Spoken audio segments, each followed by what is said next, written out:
Hello everyone, welcome back to our channel. రోజు నేను veg pulao చేస్తున్నాను. దానికి కాంబినేషన్ ఆలు కర్రీ అన్నమాట.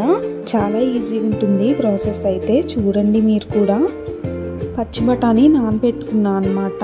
ఇంకా ఇవి టమాటా, బీన్స్, ఆలు, క్యారెట్స్, ఒక చిన్న ఉల్లిపాయ అన్నీ కట్ చేసుకొని పెట్టుకున్నాను. పచ్చి బఠానీ ఒక రోజు ముందు నానబెట్టుకోవాలి, అంటే నైట్ నానబెట్టుకోవాలి మార్నింగ్ చేస్తే కనుక. కర్రీ కోసం ఆలుగడ్డలు అయితే ఉడకబెట్టుకోవాలి. ఇక్కడ 3 పచ్చిమిర్చీలు, ఇవి వెజిటేబుల్ రైస్లోకి వేయడానికని తీసా. వెజిటేబుల్ రైస్ చేయడానికి ఫస్ట్ స్టవ్ వెలిగించుకొని గిన్నె పెట్టుకోవాలి. ఇక్కడ నేను కొంచెం నూనె, కొంచెం నెయ్యి అయితే వేసాను. తర్వాత 2 బిర్యానీ ఆకులు, బిర్యానీ దినుసులు వేసుకోవాలి. లవంగాలు, యాలుకలు, జాజికాయ, జాపత్రి ఇంకా తక్కువలోనే వేసుకోవాలి. అంత స్పైసీనెస్ తినని వాళ్ళు కొంచెం తక్కువలో వేసుకుంటేనే వెజ్ పులావ్కి బాగుంటుంది అన్నమాట. ఇంకా ఇక్కడ కట్ చేసి పెట్టుకున్న ఉల్లిపాయలు, పచ్చిమిర్చి వేసాను. కొంచెం మగ్గడానికి సాల్ట్ వేసుకుంటున్నాను. తర్వాత అల్లం వెల్లుల్లి పేస్ట్ కూడా వేసి పచ్చివాసన పోయే వరకు కాస్త వేయించుకోవాలి. ఆ తర్వాత కొత్తిమీర, కాస్త పుదీనా కూడా వేసుకోవాలి. ఇంకా మొత్తాన్ని ఒకసారి అలా కలుపుకోవాలన్నమాట. కలుపుకున్న తర్వాత నేను కట్ చేసి పెట్టుకున్న వెజిటేబుల్స్ అయితే యాడ్ చేస్తున్నాను. ఈ వెజిటేబుల్ పులావ్ చాలా బాగుంటుంది. పిల్లలు అయితే బాగా ఇష్టపడతారు.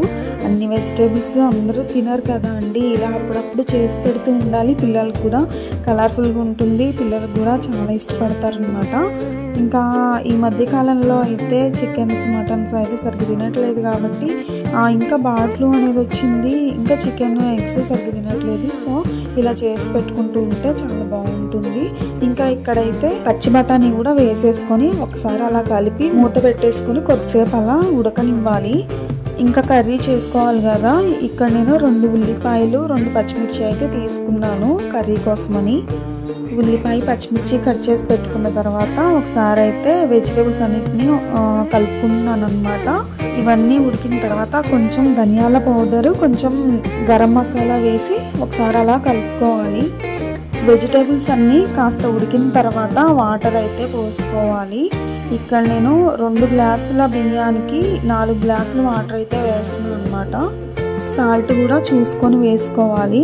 ఇంకా సాల్ట్ వేసిన తర్వాత మూత పెట్టుకొని ఉడికించుకోవాలి. ఇంకా నీరు బాగా మరిగి పొగలు వస్తూ ఉంటాయి అన్నమాట 10 నిమిషాల తర్వాత. ఇంకా అప్పుడు కడిగి పెట్టుకున్న బియ్యాన్ని వేస్తున్నా. దీన్ని ఒక ½ అన్ అవర్ ముందుగానే బియ్యాన్ని చక్కగా వాష్ చేసుకొని నానబెట్టుకొని ఉంచుకున్నాను అనమాట. రైస్ మొత్తం వేసేసాక నిదానంగా గరిటతో అలా కలుపుకోవాలి. ఎందుకంటే ముందుగానే నానబెట్టుకొని ఉంచుకున్నాం కాబట్టి బియ్యం విరిగే ప్రమాదం ఉంది. సో నిదానంగా అలా తిప్పుకోవాలి. తర్వాత ఇక్కడ ఆలుగడ్డలు అయితే ఉడికిపోయాయి. ఇంకా కర్రీ చేసుకోవాలి. ఇంకొక వైపు గిన్నె పెట్టుకొని అందులోకి తగినంత ఆయిల్ వేసుకొని కొంచెం ఆవాలు, జీలకర్ర వేసాను. ఒక ఎండుమిర్చి అయితే హాఫ్కి కట్ చేసి వేసా. తర్వాత తరిగి పెట్టుకున్న ఉల్లిపాయ ముక్కల్ని కూడా వేస్తున్నా. 2 కట్ చేసుకొని పెట్టుకున్న పచ్చిమిర్చి కూడా వేసా. కొంచెం కరివేపాకు కూడా వేసి ఒకసారి మొత్తాన్ని కలుపుకోవాలి. కొంచెం సాల్ట్, కొంచెం పసుపు కూడా వేసి ఒకసారి అయితే కలుపుకోవాలి.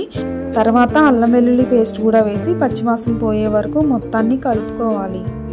తర్వాత కట్ చేసుకొని పెట్టుకున్న 3 టమాటాలను అయితే వేస్తున్నా అనమాట. ఇంకా ఈ పక్కన వెజిటేబుల్ రైస్ ఎంతవరకు వచ్చిందో చూద్దాము. ఆల్మోస్ట్ కుక్ అయిపోయింది. ఇంకా సిమ్లో పెట్టుకొని మంటని రైస్ని అయితే పైనున్న రైస్ని కిందకి అలా వేస్తూ ఉంటే చక్కగా కుక్ అవుతుంది అనమాట ఈక్వల్గా మొత్తము. సిమ్లో 5 మినిట్స్ కుక్ చేసుకుంటే ఇంకా వెజిటేబుల్ రైస్ అయితే కంప్లీట్ అయిపోతుంది. ఈ పక్కన అయితే ఆలు కర్రీ చేస్తున్నాను కదా, అందులోకి కాస్త మసాలా, అది ధనియాల పౌడర్ అది వేసి వాటర్ అయితే పోసాను కొన్ని. టమాటా ఆల్మోస్ట్ మగ్గిపోయాయి. యువతల వైపు వచ్చేసరికి ఇంకా వెజిటేబుల్ రైస్ అయితే అయిపోయింది. ఇంకా దానిపైకి నెయ్యిలో వేయించుకున్న జీడిపప్పు అయితే వేస్తున్నా. జీడిపప్పుని ఇలా వేసుకోవడం వలన కాస్త అట్రాక్టివ్ లుక్ ఉంటుందని వేస్తున్నా. ఇది పూర్తిగా ఆప్షనల్ అనమాట. మీకు ఇష్టమైతే వేసుకోవచ్చు, లేదు అంటే స్కిప్ చేసేయచ్చు. ఇంకా జీడిపప్పు వేసిన తర్వాత మిగిలిన నెయ్యిని వెజిటేబుల్ రైస్ మీద అయితే వేసాను. ఇంకా పైన కొత్తిమీర, పుదీనా కూడా చల్లుతున్నాను. చూడడానికి బాగుంటుంది. ఇంకా అట్రాక్టివ్ లుక్ ఉంటుంది, తినడానికి కూడా బాగుంటుంది. ఇంకా ఇటువైపు వచ్చేసరికి కర్రీలో ఉడకబెట్టిన ఆలుగడ్డలు అయితే వేసాను. ఇంకా సరిపడినంత సాల్ట్ అయితే వేసి ఇంకా దగ్గరకు అయ్యే వరకు కుక్ చేసుకుంటే సరిపోతుంది. ఫైనల్గా కర్రీ కూడా అయిపోయింది. కాస్త కొత్తిమీర పుదీనా చల్లి ఇంకా స్టవ్ ఆఫ్ చేసుకుంటే అయిపోయినట్లే. ఫైనల్గా వెజిటేబుల్ పులావ్లోకి కర్రీ కూడా రెడీ అయిపోయింది. ఇంకా ఇక్కడ పెరుగు చట్నీ అయితే ప్రిపేర్ చేస్తున్నాను అనమాట. దానికి సన్నగా తరిగి పెట్టుకున్న ఉల్లిపాయల్ని ఇంకా పచ్చిమిర్చి ఆప్షనల్ వేసుకోవచ్చు. పిల్లలు తినలేరు అనుకుంటే వేసుకోకుండా అయినా ఉండొచ్చు. ఇంకా కాస్త కొత్తిమీర పుదీనా చిన్న చిన్నగా కట్ చేసి కాస్త సాల్ట్ కొంచెం వాటర్ యాడ్ చేసి చిలికితే సరిపోతుంది. మజ్జిగ చేసేది ఉన్నా పర్లేదు, లేదు అంటే ఇలా గరిటతో చేసినా ఓకే. ఇంకా ఫైనల్గా అయితే పెరుగు చట్నీ కూడా ప్రిపేర్ అయిపోయిందనమాట. ఈ వెజిటేబుల్ పులావ్ మీకు నచ్చిందా? మరి నచ్చితే లైక్ చేయండి, సబ్స్క్రైబ్ చేయడం మాత్రం మర్చిపోకండి.